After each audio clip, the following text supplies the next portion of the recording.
Hi friends, నమస్తే. మీ శ్రీలహరి అండి. ఇది బెంగళూరులో మా పెద్ద బాబు వాళ్ళు పార్క్ వెళ్ళినప్పుడు తీసారంటండి. మా పెద్ద కోడలు తీసిందండి. రకరకాల గులాబీలతో చాలా బాగుంది సార్. ఎన్ని రకాలు ఉన్నాయి చూడండి. అసలు ఇక్కడ ఒక రకం ఉంది, ఒక రకం లేదండి. చక్కగా తక్కువ ధరలకు వస్తాయి ఏంటండి అక్కడ. అసలు ఈ ఒక్క గులాబీలే కాదండి, వేరే వేరే క్రాటన్స్ కూడా చాలా బాగున్నాయి అత్తయ్య, మంచిగా ఉన్నాయి. అవకాశం లేదు లాగా తీసుకొద్దిన అత్తయ్య అని చెప్పి మా కోడలు అన్నారండి. మరి ఎప్పుడన్నా అవకాశం ట్రై చేయమ్మా నేను చెప్పానండి. అసలు ఈ గులాబీలు చూస్తే అసలు ప్రాణం లేచి వస్తుందండి. చాలా బాగుంది చూస్తుంటే. అసలు అక్కడే ఉండి ఇంటికి రాబోద్దు కలదు అత్తయ్య పూలల్లో. అసలు పిల్లలు కూడా మర్చిపోయిన అత్తయ్య అడిగి గులాబీ పూలు చూస్తాయి అని మా కోడలు అందండి.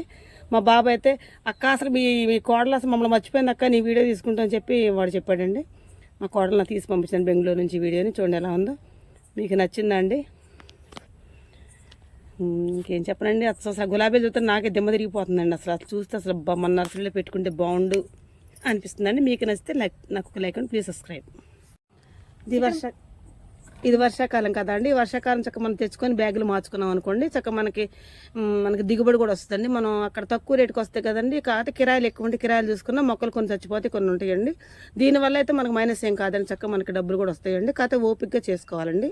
ఇంట్లో ఉండే ఆడవాళ్ళకి మాత్రం ప్రత్యేకంగా చక్కగా చాలా బాగుంటాయండి మొక్కలు కూడా. అసలు ఒక చెట్టు 25-30 పూలు పోస్తాయండి.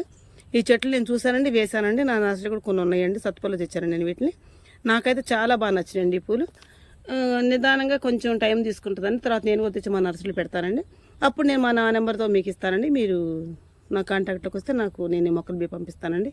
మీకు నచ్చితే నాకు ఒక లైక్ ఇవ్వండి, ప్లీజ్ సబ్స్క్రైబ్. Actually